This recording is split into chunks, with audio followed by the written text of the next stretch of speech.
जब हम यहां पे आज बाबा साहब की पावन जयंती कार्यक्रम में जुड़े हुए हैं, याद रखना इतिहास की घटनाएं अपने आप में एक सबक भी होती है।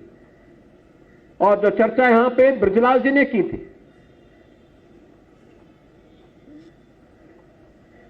जो बात उन्होंने यहां पे बाबा साहब के बारे में और जोगिंद्रनाथ मंडल के बारे में कही, बाबा साहब भीमराव अंबेडकर अपनी महानता के कारण, राष्ट्रभक्ति के नाते आदि से अंत तक मैं भारतीय हूं, इस संकल्प का उद्घोष करने वाले बाबा साहब भीमराव अंबेडकर हैं, जिन्होंने अपमान सहा लेकिन भारत को कभी अपमानित नहीं होने दिया। उन्होंने सामाजिक रूप से अपमान सहा होगा, लेकिन भारत को कभी अपमानित नहीं होने दिया। ये उनकी महानता थी, जिसके कारण स्वतंत्र भारत उनके प्रति कृतज्ञता ज्ञापित करता है।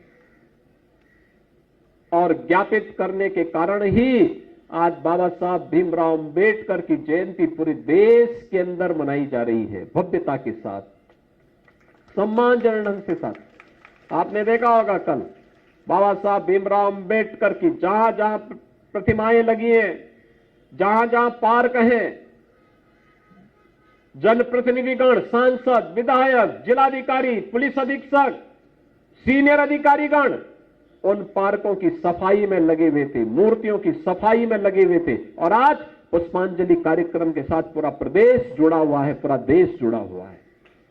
यह है कृतज्ञता ज्ञापित करने का सबक, यह है कृतज्ञता ज्ञापित करने का परिणाम। देश के अंदर बाबा साहब की पूजा हो रही है, लेकिन मैं कहता हूं इनमें से एक भी व्यक्ति नहीं बता सकता कि जोगिंद्रनाथ मंडल कब पैदा हुए और कब उनकी मृत्यु हुई और कहां हुई। मुझे लगता है ब्रजलाल जी जैसे कुछ पढ़े लिखे लोगों को छोड़ दें तो स्वाभाविक रूप से कोई नहीं, क्योंकि वो तो इतिहास के सबक के बारे में उन्होंने लिखा भी, इसके बारे में। इतिहास की गलतियां हमें माफ नहीं करती है। और याद रखना, कोई भी ऐसा कार्य नहीं होना चाहिए जो समाज को कमजोर करता हो, देश को कमजोर करता हो, क्योंकि हम सबका अस्तित्व तभी है जब देश है। देश को कमजोर करने वाली ताकतें काम कर रही हैं। बाबा साहब को बहुत सारे लोगों ने लालच देने का काम किया था, लेकिन टस से मस नहीं हुए। उन्होंने एक स्पष्ट घोषणा की थी कि मैं आदि और अंत में एक भारतीय हूं, एक भारतीय के रूप में पैदा हुआ हूं और भारतीय के रूप में ही मरना पसंद करूंगा। और मुझे लगता है कि इसी को लेकर के हमें देखना होगा। पाकिस्तान और बांग्लादेश का सबक हम सब के लिए भी सबक होना चाहिए।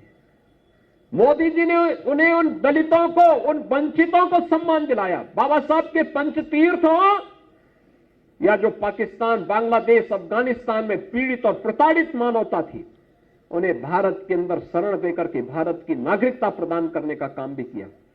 लोगों ने आंदोलन करने का प्रयास किया, व्यवस्था बिगाड़ने का प्रयास किया। इस कांग्रेस से समाजवादी पार्टी, बाबा साहब के जीते जी तो ये लोग उन्हें अपमानित करते रहे, और उनके न रहने के बाद उनके मूल्य और आदर्शों को कहीं स्थापित न होने दे, इसके लिए इन्होंने कार्य किया। बाबा साहब का स्मारक दिल्ली में नहीं बनने दिया। ये समाजवादी पार्टी कहती थी कि बाबा साहब का कहीं स्मारक बनेगा तो हम उसको तोड़ेंगे, क्या क्या घोषणाएं ये लोग करते थे। लेकिन आज बाबा साहब को सम्मान मिल रहा है। बाबा साहब के मूल्य और आदर्शों के प्रति पूरा भारत आज उन्हें सम्मानित कर रहा है और कृतज्ञता ज्ञापित कर रहा है।